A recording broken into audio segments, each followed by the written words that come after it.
Crime.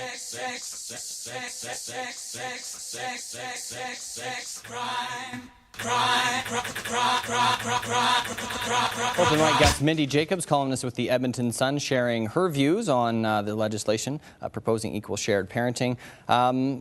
Maurice, we'll go to you on this, obviously, to respond to it. So that's her concern, is that if you know, the couple can't get it together, enacting this type of legislation would just make that process worse. Obviously, you don't agree. Well, no, obviously 80%, some 85% in the province of Quebec don't agree with it. Mindy would be obviously in the minority in respect to this. All across the country, hovering at about 80% or better, higher, like I said, in the province of Quebec. And people of all political stripes and persuasion, highest support among Bloc Québécois in the province of Quebec, 83%, I believe it is there. So the public sees the need for this in a big way. The divorce industry has not really served children or parents that well. Moms or dads who have greater involvement, equal involvement almost these days, between the dad involved, the mom involved. That used to be differently.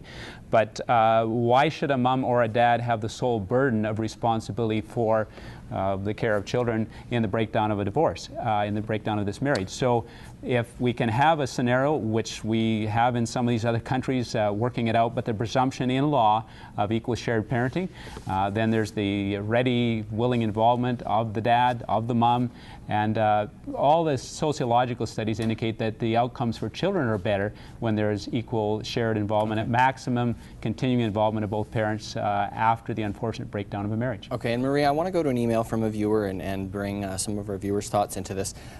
This is from Robert, and it goes to Maurice's point. He says, "This is not the Archie Bunker era where men worked the factory and women are poor, defenseless, underemployable people who would be child rearing for 100% of their lives. This is 2009, and there are no longer specialties in what the genders do and can do." I mean, times certainly have changed. Do the laws need to change as well? Well, I just want to throw out the idea, and this isn't my phrase, but I think that sometimes equal parenting is where you can end up, equal, perfect 50-50 parenting. I have lots of clients who make it work really well, and as Mindy said, part of the role we now have as modern divorce lawyers is not simply going to court. I'd say 95% of the cases that we deal with are promoting parents to say, what's important to your kids? Right. Not your schedule and your need to think that you have equal rights, but rather, regardless of gender, because parents are doing it differently, but what are the kids' schedules? What are the kids' needs? What are the ages of the children? Because, you know, there's some very important things we need to understand about little ones and primary attachment versus a 12-year-old. Right. So maybe equal parenting is where you might end up, but it isn't where you necessarily start.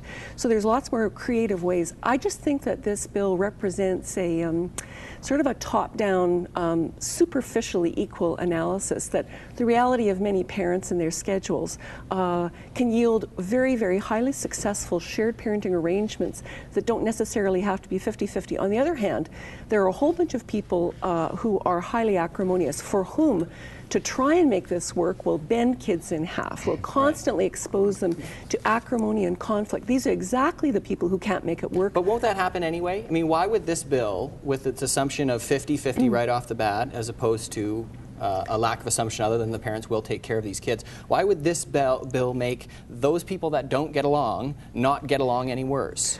Well, firstly, we start with no presumptions. We start that, you know, mothers are not better parents than fathers. Children of tender years do not always belong. So we've done away with all the presumptions. But essentially, we can't automatically assume that presumption works out for every family to begin with, and it's just really flawed reasoning. Equality in parenting doesn't necessarily mean great parenting all the time. And there are actually some highly dysfunctional parents. Okay, go ahead, John. Yeah, well, as a person who makes their living melting the icy heart of warring parents, let me tell you, it's no walk in the park. Also, I want to talk about the research. Is the guy in the room that is the social scientist. The research shows that, you know, where parents are shared, and there's been, you know, good cooperation and pragmatic considerations and flexibilities and lots of social capital, meaning they bring the resource to it, those children do better. But wait a minute, this is like saying everybody should go to law school, everybody should go to university, everybody, presumptive, everybody's going to go to university. Some are going to go and say, well, I didn't really want to go in the first place, so that's not going to work out. Some are going to go and find out they were just talked into it, they were persuaded by predominant policy or legislation. Others are going to go and flunk out. So the concern with this particular legislation is that, yes, people who can do it can do it. People go to Harvard, go on and have very successful careers and whatever, but they had to get to Harvard first. So the same thing in any sort of shared parenting, you have to have the requisite flexibility and the resource to do that. And the idea that that can be legislated doesn't hold up. With all respect to the data he's quoting, Australia is going through a tough situation. California started this in the late 70s, early 80s, and they amended it. They abandoned it as well. So the presumption that this is going to happen, and then those couples that are in that 15 to 20% that are sent to mediation or collaborative law, and then are persuaded. In Australia, what they found was the couples that were persuaded to do this, within a year, almost a third of them had gone back to sole anyway. So the ones that were even persuaded to do it would abandon it. Okay, Maurice, just have you weigh in on those comments? Well, I would just simply say that we know that there's, I mean, studies of various ones have been reported, but 10 to 20% at most would be the high conflict divorces. So why are we writing law for, in fact, only the 20%? We obviously have to be attentive in the legislative framework of things, in the amendments that need to come for this bill and so on, in respect to that, issues of violence and so on. But why don't we write law in respect to the 4/5, if you will, and where if, as Marie says, it's already kind of being worked out for the most part by a lot of families anyhow, why don't we just state it in law then? Why don't we acknowledge what in fact she says to be the case? And rather than leave it to kind of somewhat arbitrary, some would say, I mean, as a lawyer, she would probably contest that, but lawyers do have a bit of a conflict of interest here, and far too much goes into, as I think it was Mindy even mentioned, that in terms of the dollars expended that should be for the children, and they're off instead and spent for lawyers. Okay. And it just to the point where in fact we need to be actually having the presumption stated in law, which in fact both of my colleagues here on the program have acknowledged that a lot of parents do work this out. So then why don't we just kind of state the obvious and put it in law? I'm not sure why the objection Marie, to that. Last word on this. I'll tell you exactly why this is problematic.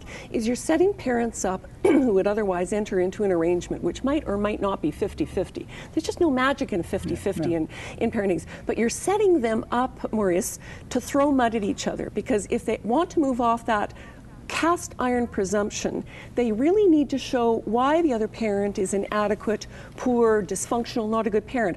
I just think this is counterproductive to exactly what modern family law talks about, which is not, by the way, a divorce industry. It's actually a far more progressive way to transition people away from conflict. We know that parental conflict is the most corrosive thing for kids. Right. They can put up with a lot of nonsense. But really seeing parents war with one another, having children bear on their little shoulders, having to walk with no bridges between households of highly conflicted parents, oh gosh, that's what we exactly don't want for them. Okay, great discussion. We've, I guess, just scratched the surface. Clearly something we'll be revisiting, and we'll watch this bill as it evolves. Saskatchewan Member of Parliament Maurice VELLACOTT, Child and Family Psychologist Dr. Jon AMUNDSON, and here in the studio, family lawyer Marie Gordon. Thank you all very much for your time. Appreciate it. Thank you. Appreciate it.